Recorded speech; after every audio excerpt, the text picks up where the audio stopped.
quelques mots sur l'abstention en Europe. Si vous regardez les pays qui voteront pas la semaine prochaine, vous avez la France qui est à peu près au milieu, avec, nous dit-on, combien 60% de citoyens qui voteront pas. Mais avant la France, vous avez 10 pays qui ne voteront pas. Ces 10 pays sont tous de l'ancien monde soviétique, du pacte de Varsovie, qui ont été privés des élections libres au suffrage universel depuis 1945, grosso modo. Même avant. 70 ans, 80 ans. L'exemple le plus intéressant, c'est donc l'ancienne Tchécoslovaquie, aujourd'hui République tchèque et Slovaquie. On nous signale que j'ai lu la dernière prévision.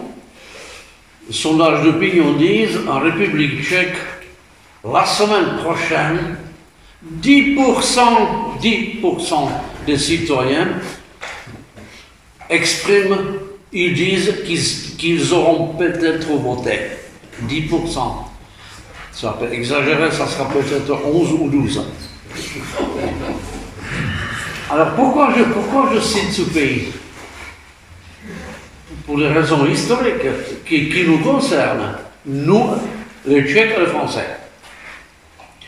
Dans l'Europe de l'entre-deux-guerres, il n'y avait que 2 pays où le suffrage universel a été systématiquement appliqué.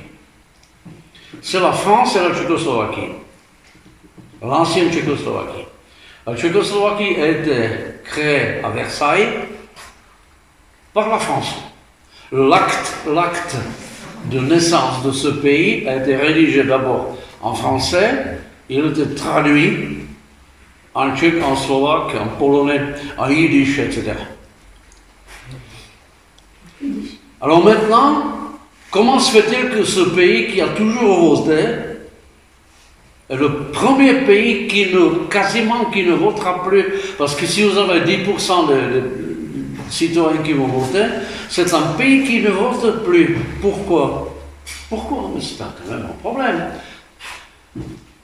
À la chute de l'Union soviétique, l'Europe capitaliste était social-démocrate.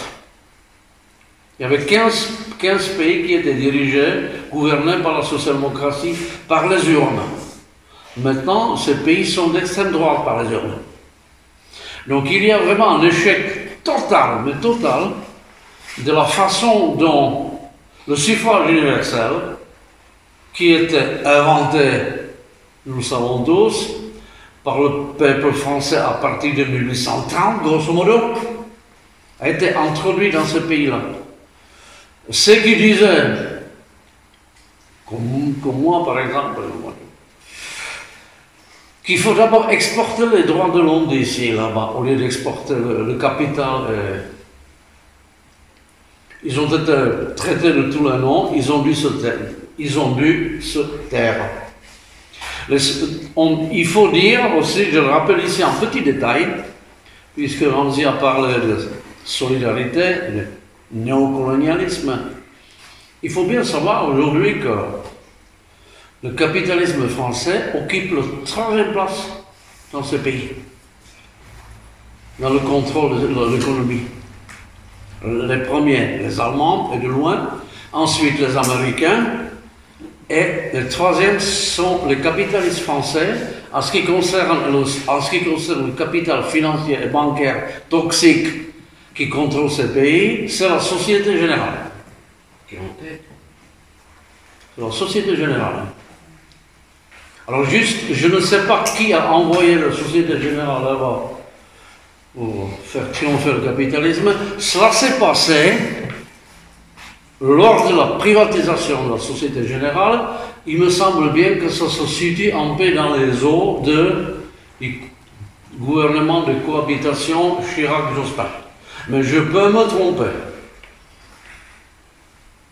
Donc il y a aussi de solidarité aussi de ce côté-là. Ces deux pays-là ont beaucoup de points en commun.